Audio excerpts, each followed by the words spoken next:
Welcome to our weekly Friday Talk and Tour series when we share the opportunity to visit the studios of our wonderful artists and hear about their works and inspiration. These visits are brought to you by the Duncan McClellan Gallery and the DMG School Project of St. Petersburg, Florida. Thank you for joining us. Happy Friday, happy National Kindness Day. Today's guest, I think you'll find very interesting. Richard's been a friend for many years. I knew Richard even before I moved to St. Petersburg. I met Richard and his charming wife, Paula, at a brunch that we had at our old studio, and we all etched plates that day to do something, and Richard just amazed everybody. And so that started up the friendship, and Richard is somewhat of a Renaissance guy. He's an adventurer. He's been a sea captain, a photographer, a painter. He is an architect. There's many things that he's done in his life. He's a musician and a glass artist. And so at this point, I think I would like to have Mary. I would like everybody to know that it's Mary Child's birthday today. Mary Childs is our art director, as you know. So give her a silent round of applause. And I want to take this opportunity not only to thank all of you for being here, but particularly Mary, Danielle, and Irene for the amount of work that goes into doing this presentation each week, the coaxing the artists to send the videos and the images that are then edited, and then a test run, and then re-edited. And they are amazing at it, and coordinating everything else on our future programming as well. So I'm really grateful for how excellent that you do this programming, and you do it with enthusiasm, which I really appreciate. You're so good at it that it seems like we're adding to your workload because other groups have been asking us to do presentations for them. So if you're part of another group out there and you would like us to do a presentation like a gallery tour or demonstration, just talk to one of us and I'm sure we can put something together. With no further ado, Mary, happy birthday, and please take it away. Thank you, Duncan, and thanks everybody. It's really an honor and a pleasure to be working with this team, as Duncan said. It makes it so easy to know that you can rely on everyone you work with to achieve what it is we're trying to achieve, and that's no small feat, and it's rare, I have to say. So feeling really, really honored to be part of this group of really talented and wonderful people. Today we are presenting Richard Logan, who is, as Duncan said, is a great friend of the gallery. Today's National Kindness Day, and I have to say that we have a lot of great artists, but Richard is probably one of the kindest artists that I have met and worked with, among his many, many other attributes. So you can add that to your resume, Richard. I don't know if there's a place on a resume for that. We're going to see Richard's exploration of many artistic mediums. He's a real curious personality as well as a very talented individual. So we'll start out, Richard, by maybe talking a little bit about your life as before we go into your video that shows your home studio and gallery. So Richard, hello, and welcome to our presentation today. Hello, Mary, and happy birthday. Thank you, Duncan and Irene and Danielle, and I've seen the stuff you guys have done, and it is great. You're doing a great job, and I appreciate you having me here today. Let's see, where do I start? I grew up in Kansas City. People think of it as a cow town, but actually Kansas City was more sophisticated than what people think. You know, it's known for jazz and blues. It had, you know, just a wonderful cultural scene there, very vibrant art and cultural scene as I was growing up. And the jazz and blues and the music part really runs through a lot of my work. I wanted to be an artist from a very young age, but my parents told me that I had to go to school to make money, to do something. I couldn't go to art school. And even though I put myself through school, I did what my parents said. And so I went to the University of Kansas and studied architecture. And so it was creative. And I thought it'd be more creative.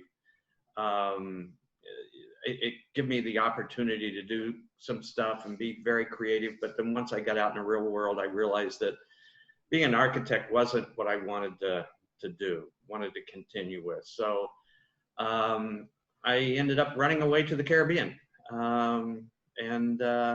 Like Duncan said, I sailed a lot, raced catamarans, had a dive shop, and really where I started I'd been doing my art and decorating the places I lived with my art, and so that's where I started painting the markets people and just the vibrance of the islands and the color and the brightness of the colors there that the people wore and everything. It was just an interesting place to be and a time frame to be there.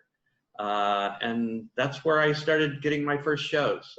Some of the galleries on the island saw my work in the place I was living, and asked me to be in their gallery, and that's where it all kind of started. So that's kind of a brief overview of my life. I've always tried to do stuff, try to be adventurous, but I also get bored easily and I move on to a lot of stuff. So, and you'll see that in kind of what I do, kind of the different things that I do try and work with. So. Thank you, Richard. And we're going to see a big variety of your work now as we tour your studio, and then we'll go back and in the slide presentation, see some of those market pieces you were speaking of. Thank you, Mary. This is just a quick tour of my home and studio. It's not only where I live, it's where I display my art and our collection of other artists that we've known. And so just kind of let it run, and you'll see some of the stuff, like some of the jazz stuff here, which I'll talk about more in depth later. Kind of how I put some of this stuff together. As you can see, this is very multiple tile type pieces, some cast pieces. And as you're kind of watching it, you'll end up coming to some sections where it's easy to see where the glass that's over some of the artwork and the photographs on the metal, like the pieces that will be coming up soon, how the color changes as they move around and the shadows change on the piece. So as the light changes during the day and as you walk around, depending on the piece, some of the etched pieces come into more focus and go out of focus. And the colors on the metal changes. So it gives us this whole different story as you start looking at the pieces. And it's a very different medium. And this is all done by doing a digital print on film and transferring it onto the metal, which, like I said, I'll talk more in depth later about it. But these are just a few of the pieces in the house. And then some of the people that I collect. This piece is by Stefan Pond, who's one of the people that Duncan has around, and a wonderful glass artist. And some of the other pieces that I have in the house actually came from Duncan's and some of the glass artists there. So part of a jazz series that I've done. This once again goes back to my upbringing and love of music. An animal series, which I'll talk more about. And some of the art, once again, on the right there that I've collected. that we have collected.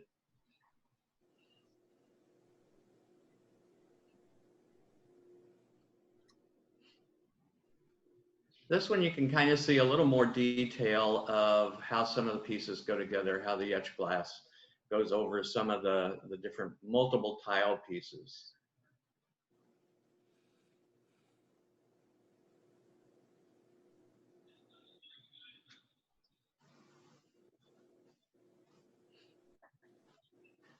This is a mask that I've done. Primitive art, and I started collecting masks when I was very young. And this is a studio, working with epoxy resin, some clear stuff there that you'll see in a little bit. Been just kind of practicing with that to see what I can do with it, to do some more casting, and then give me an idea of how I can do some more glass casting. And as you can see on the table, that was the beginning of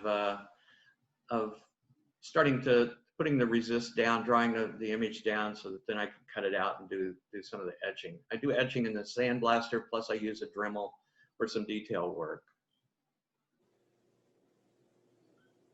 Starting off with drawings and some installation pieces that I've done.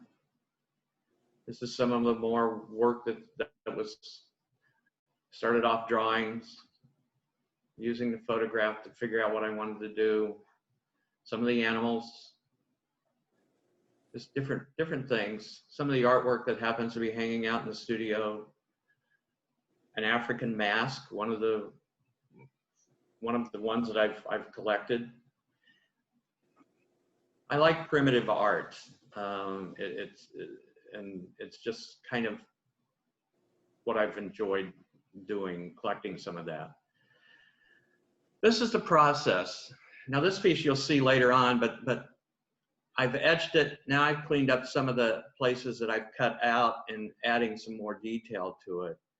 And this is done with a Dremel and using water. It's a diamond bit, so you need to keep it cool, so that's why the water's running.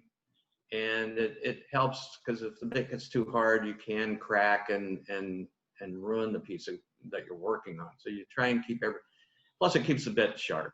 And it's just one of those things that you get wet and things do break. It's glass,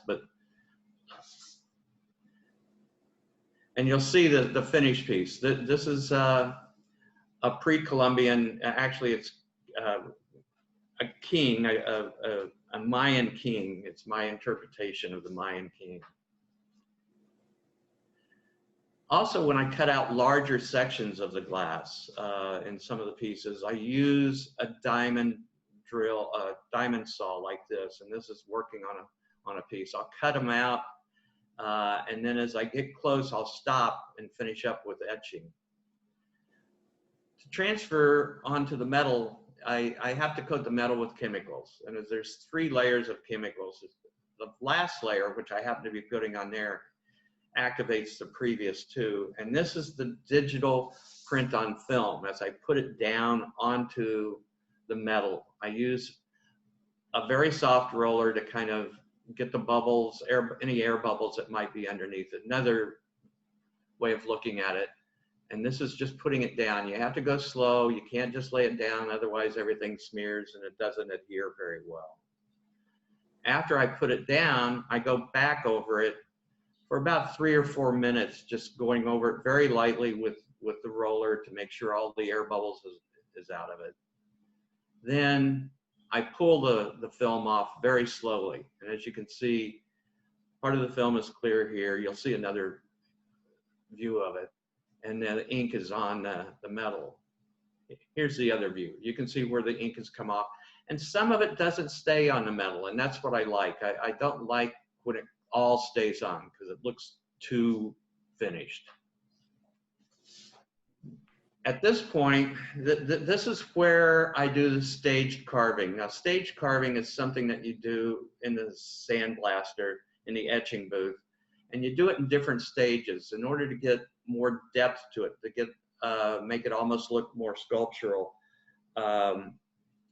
you will, the very white part has already been taken off. This is a resist that you put on so that as the sand hits the glass, it doesn't take any of the glass away. So, and as you can see, each one of these areas is numbered. So that allows me to take a piece off. So like I'll etch the part that's already white, and then I'll go after I've cut everything out. I just cut it, I don't pull it off. And then I'll pull off the number 2 layers. And so then I'll go over that whole area, both of the areas, and the first area gets deeper as I'm etching the second layer. So as you progressively go along, the previous layers get deeper and deeper, and that gives it that more 3-dimensional look to it.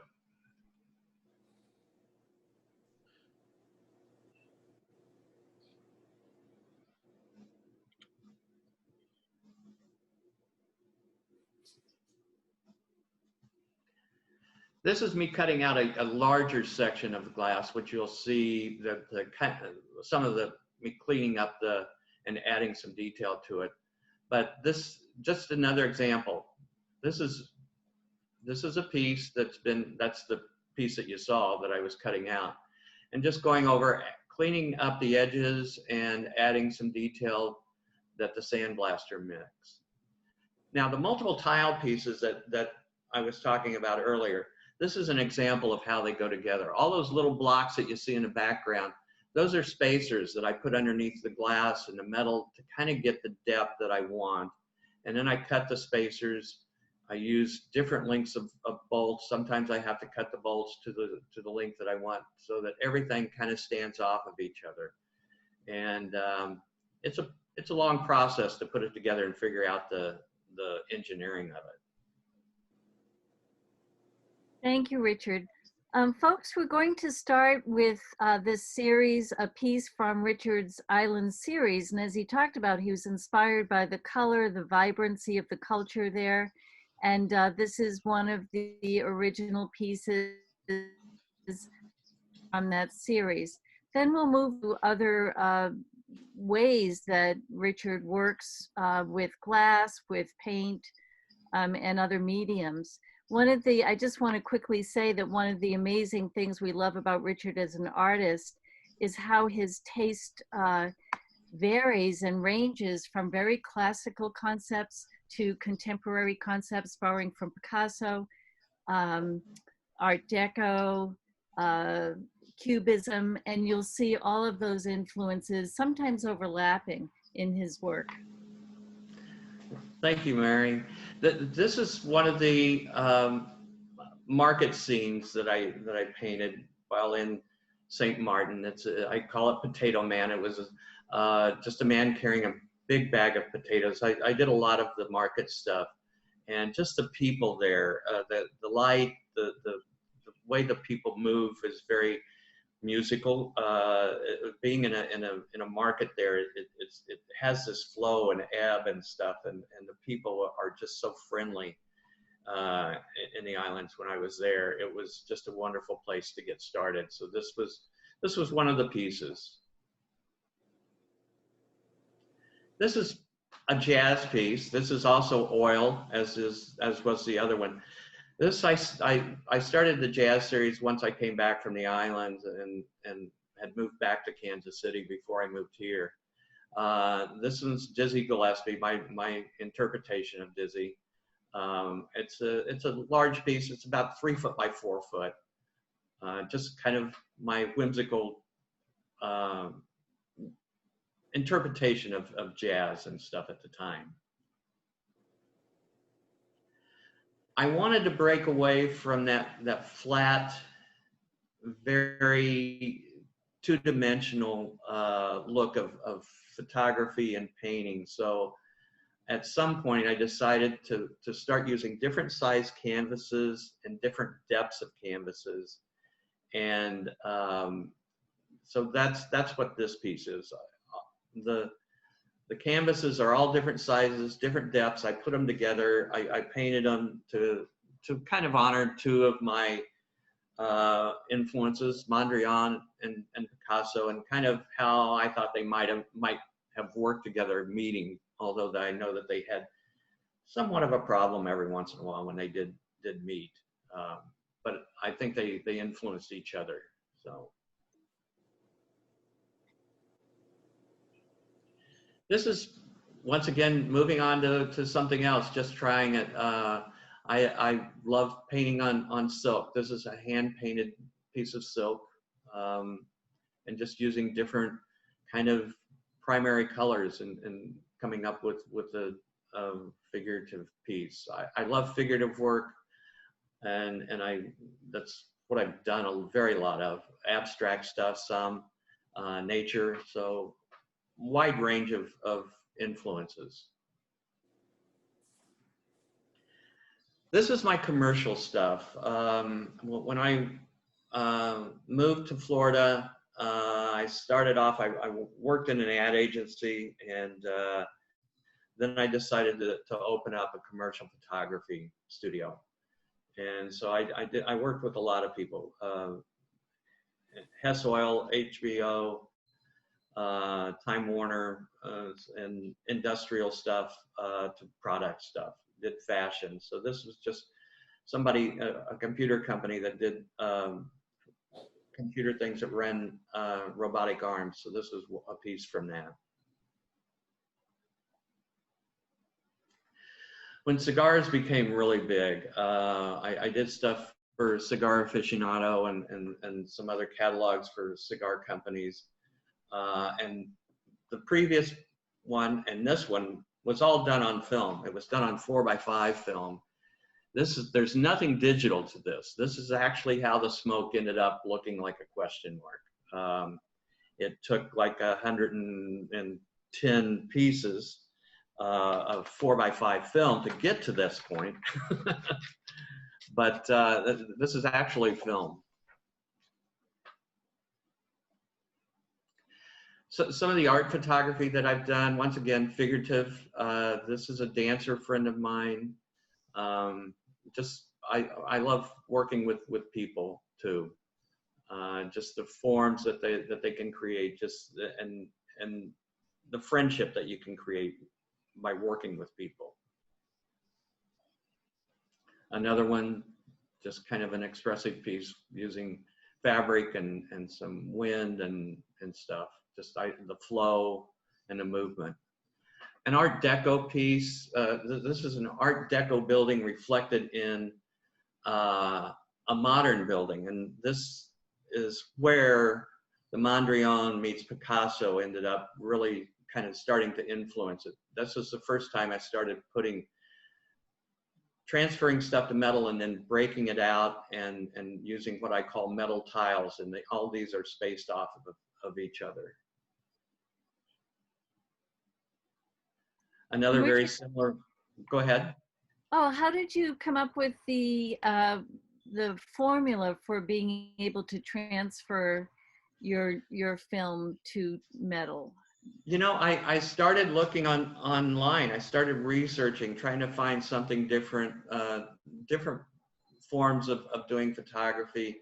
And just, I happened to stumble on to a couple of places that were doing transfers, and then I researched it as much as I could and found some places that supplied the chemicals, and then started playing around with the chemicals and coming up with the formulas and stuff that worked for me. So it was all pretty much online, and just then taking it and making it my own is what it amounted to. So. And this is a commercial piece also that you then used, or? It was actually during the commercial phase, and it was an outtake that I did, and then I had actually taken this image and did a Polaroid transfer, which is very similar, if you know anything about it, to what I'm doing with the metal, and that was kind of why I liked it. What you would do with a Polaroid transfer, you would take the Polaroids, you would wet a piece of paper before it actually developed. You'd pull it off, you'd put the ink part down, and then pull that off of the paper. So it gave you a bunch of different things. So there was a lot of things with the Polaroid at the time, which is hard to get now. So it's pretty much, you know, it's a hard thing to do, because finding Polaroid that you can work with. So when I found the metal, it was very similar to doing the Polaroid transfers. It just opened up more things that I could do with it. So this is more of an abstract piece. Once again, this is some fabric, and it's been draped over a human figure, and it's just kind of a tight shot of how it folds and how it rolls over a body, and just made into an abstracted form. Cutting the metal in different shapes and stuff. Here's a different version, but kind of the same thing, just fabric over a human form.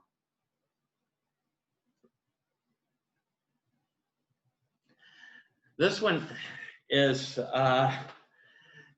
very different. I used mirrors with this. There's a mirror behind the model's legs. She's standing on a mirror, and then I had her drop ping pong balls.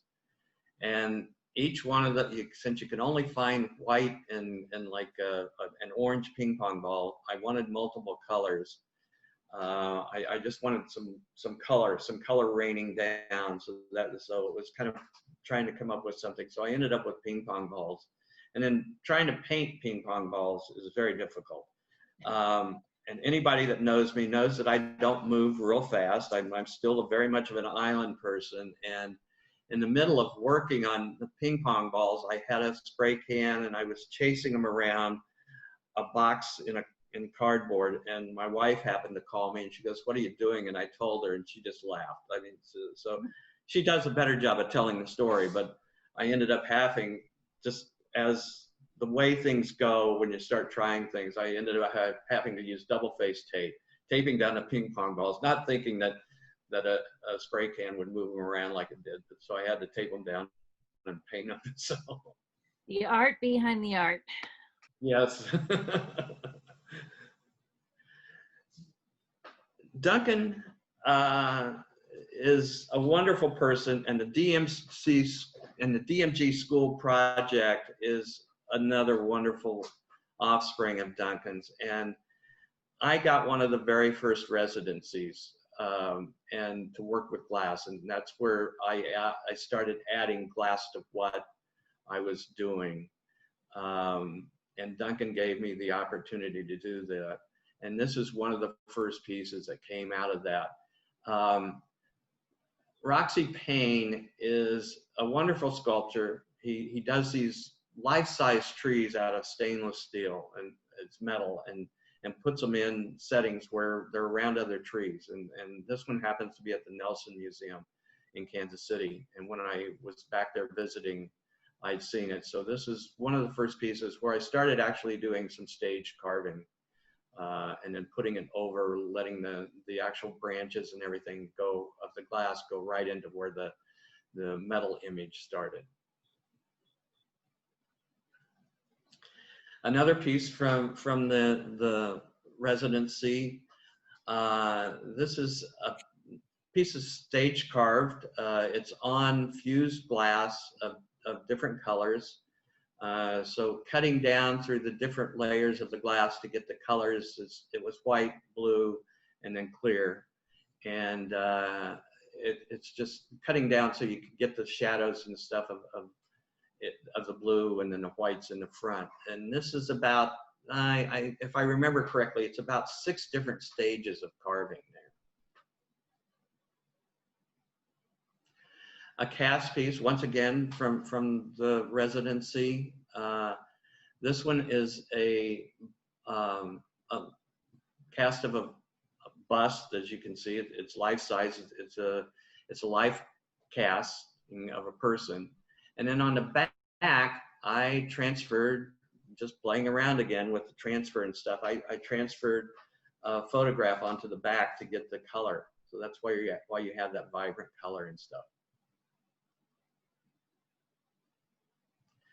Some more casting, and I just kind of wanting to still play with sculpture and casting and stuff. So this is just epoxy resin, and with a bronze coating over the top, so you can get that patina. Another cast piece where I sculpted a African style mask, kind of did it a little more of a cubist style, and then hand painted it. And I happened to be at an estate sale and I found this handmade paper, which was just wonderful. And I hung on to it for years, trying to figure out what to do with it. And so I cut it up, and that's the borders on the side. Now, Richard, would you consider casting something like this in glass? And if so, what would you have to do that? Well, you know, that's one of the reasons why I started playing around with it this is actually one of the COVID pieces. I wanted to start playing around with these so I could kind of actually at some point start casting some stuff in glass. And so what I would have to, I still have the actual form to cast with, but I can't pour glass into it because it's a silicone form. So I would have to create another positive like this, and then do plaster with silica in it, so that then I could pour, I could cast the glass into it. It's a bit of a process, and there's a few ways that you can do it. You can ladle in the glass, or you can put it in a kiln and put glass billets and let it drip into it slowly. So those are the kind of the options of doing it. And this is a series of stuff that I've been trying to work on that I, at some point, I want to do in glass very, very much. So I look forward to that. Kind of the first foray into just putting some glass over the metal, and these are just some drawings, figurative drawings, and then to kind of capture the duality of people's personalities. So one layer says one thing about the person, and the photograph on the back says another layer and says something else about the person. And that's what's nice about working the way I work, because now I can have two narratives going on. Same thing here. Same thing here. Now this one I've added, the view seemed to be, her pose had more of an Art Deco feel to it. So that's what I wanted to do with this drawing. It wasn't so much doing the kind of idea as the previous ones. This was just adding more of an Art Deco feel to the pose over the top. So that's why this one's done the way it is. Once again, pulling in some classical stuff. I happened to go to a Picasso showing of his drawings and paintings of bulls. And being a big fan of Picasso, I came back, and at some point I decided I wanted to do an animal series. And so this was the first one I did, just kind of my interpretation of a bull. And like I said, it was influenced by Picasso, and there was a series of those. You saw two of them in the home thing with the lion and the elephants. And then that progressed on into the next series, which is of animals, but these are more pre-Columbian animals. I was doing a show, actually I was part of a show that was set up by Duncan and Mary at Selby Gardens. So I went down and photographed the gardens. So that's the photograph on the back, is some of the flora and water and stuff that's in Selby. And then did my interpretation of pre-Columbian figures. A gecko, the bird before, a spider,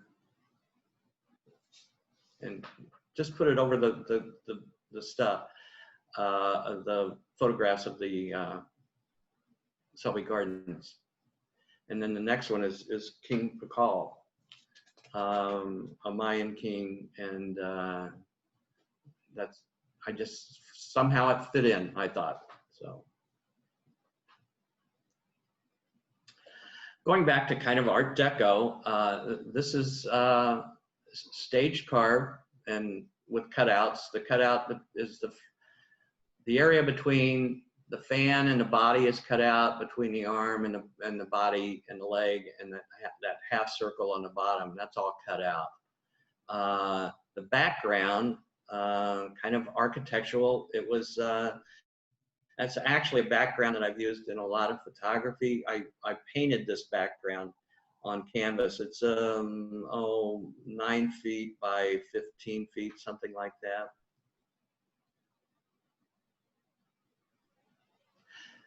This is jazz. Charlie Parker, once again, coming from Kansas City, growing up with jazz, and some of the people I knew in Kansas City. Great stories from Kansas City, actually. One of the people that at a bar that I knew had a huge collection of records, and he used to get Charlie Parker's horn out of hock so he could play, and then Charlie Parker would hock the horn so he could get money for drugs, and then Melton again would get it out of hock for him. So stories like that abound in Kansas City. So New Orleans, what can I say? New Orleans is such a vibrant place. It's almost mystical. It's got the music, the architecture, the history, the culture, the food, the art, the literature that's come out of there. And so I love New Orleans. So this is a series of New Orleans, and this is just people dancing in the street like they do. If you've been in the French Quarter, have spent any time there, if not, you really need to go. I'm not so sure how it is now, but with all the hurricanes it's gone through. Another version. This piece was a very similar jazz painting to the first one that you saw, the big one, and then it's gone through different iterations, and this is just another version of it that's been stage carved in New Orleans. So another piece that's stage carved with cutout in New Orleans. Actually, this piece and another one ended up in Australia, which is right before COVID. A street musician. You see them all over the place in the French Quarter. And the thing is that all of them are great. It's not like walking down the street sometimes here in St. Pete or in some other cities and seeing street musicians. There doesn't seem to be a bad one at all. This, once again, Wynton Marsalis. The Marsalises are all from New Orleans, so this is just my version of Wynton in New Orleans. This is the other one that went to Australia. Oh, Dr. John, one of my favorites. I've loved Dr. John for a very long time. He's, I know that he started off playing guitar. He ended up getting in a bar fight and got shot, and so he moved to the piano. So his jazz and blues stuff. Marie Laveau is the voodoo queen of New Orleans, and she's actually buried in this cemetery that's the photograph behind. And if you know Dr. John and anything, I mean, pretty much anything around New Orleans has something to do with voodoo and the mystic part of that. And Dr. John created this whole hoodoo type music, form of music. So this is just, I did a series once he died this last year of Dr. John stuff. So another Dr. John piece. And if you're familiar with Such a Night, you'll kind of get an idea of the reasoning behind this piece, with the hands playing the piano on top of the piano that's painted on the body of the person that I photographed in the background. So if you get a chance, listen to the song. You'll understand it.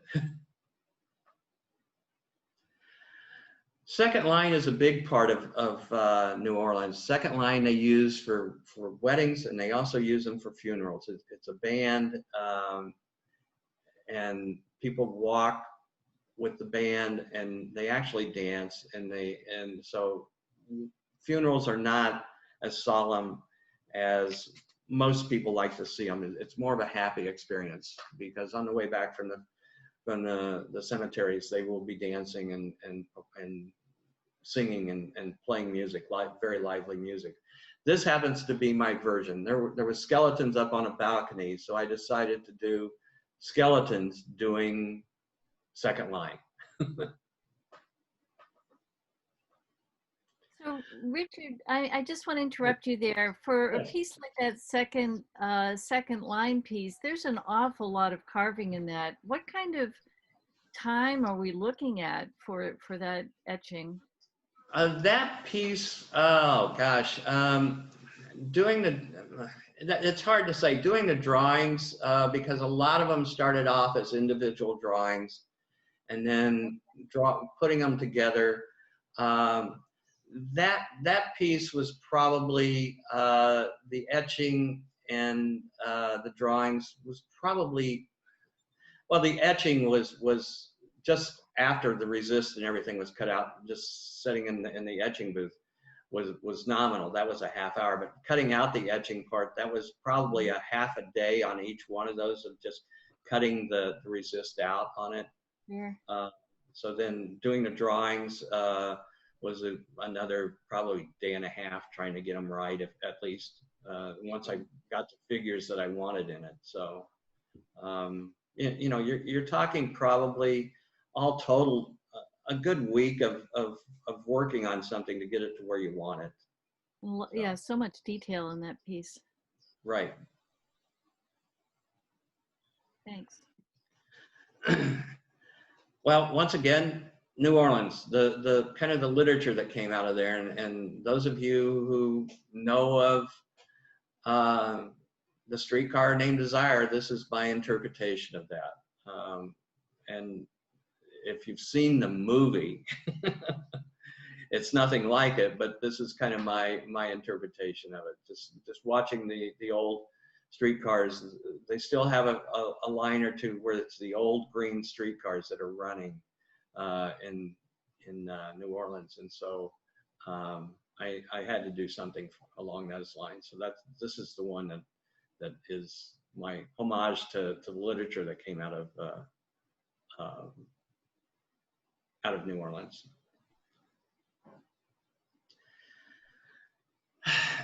Once again, walking through the French Quarter, there's all the shops and stuff has such interesting things.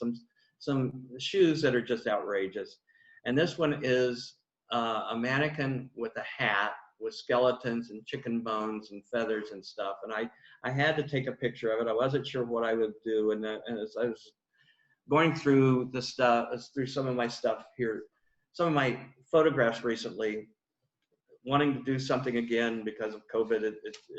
I can't do a lot of photography and everything, or haven't done a lot. So I came across this, and it just hit me.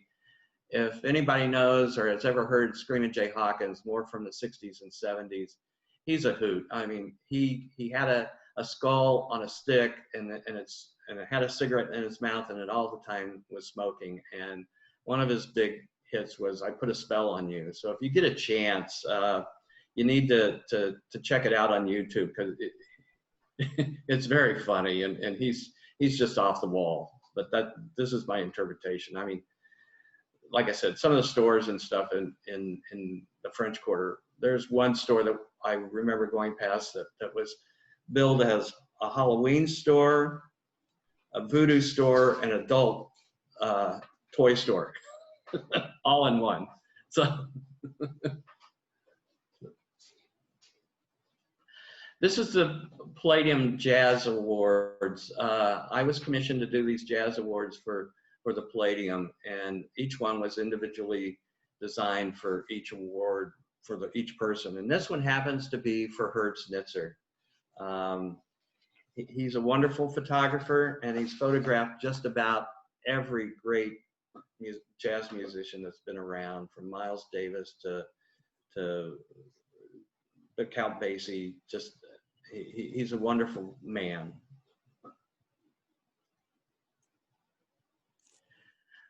Another series of nudes with just kind of a different form of drawing on them, going kind of classical with contemporary Picasso-esque type stuff, the more cubist type version of it. And the next one is, yeah, these yeah. are a great example of you're using classical figures and then contemporary twist on them. Yeah. You know, it just kind of, that's kind of the intent, was to show how the cubist and modernist painters sometimes look at things differently than but yet it's a very classical thing. You see women reclining, women in chairs and stuff, figurative stuff and like that, and they just redo it in their own style. And that's kind of, that was where I was going with this. So. Mm-hmm. Part of the same thing. A Gioconda smile. This is actually, Gioconda is the model for Mona Lisa. So that's the, once again, going back to a classical thing and pulling out more of a contemporary version of it.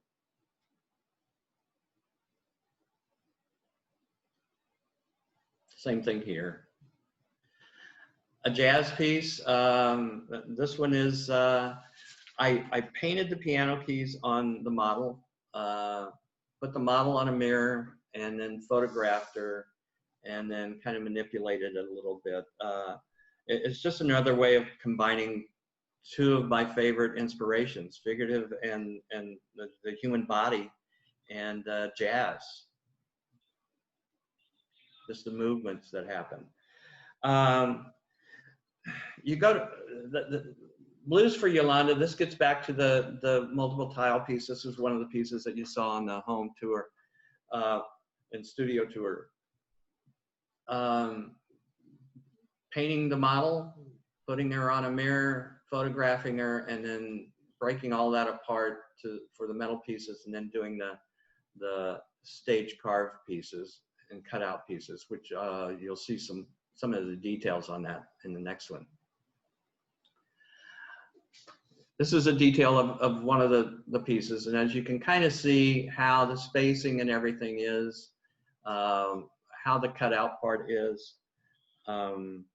This was just another piece, another version of it. Another detail of another jazz piece, the piano keys.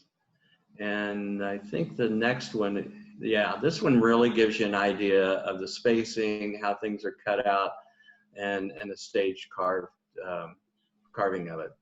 So using those little blocks like I showed you earlier to get the spacing, and cutting the spacers, using the screws to put it together.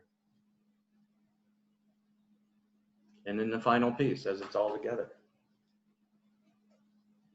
Well, thank you, Richard, and thanks everybody. That was a really fun presentation. Got to see the wide variety of talent and exploration that Richard is capable of, and we know that there's more to come. So that's awesome. Well, thank you, Mary. Thank you so much, Richard. Oh, well, thank you. I'm so happy and honored to be in the gallery and to know you guys. I mean, it's really a pleasure to be around you. Thank you.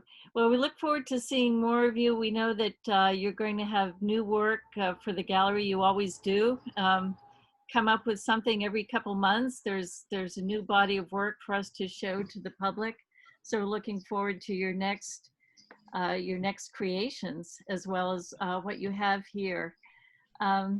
And we hope everyone will join us next week. We have Julie Johnson. She'll be coming from France. She'll be speaking to us from France, although she is from Scotland originally. And I think then we'll take a break for Thanksgiving week. There won't be anything for Thanksgiving, but we'll be thinking of everyone, our friends and colleagues and patrons who mean so much to us and help us to stay going and helping our artists to continue with their creating. So thank you for joining us today. Thank you, Richard. Thank you. Thanks, everybody. Thank you, everyone.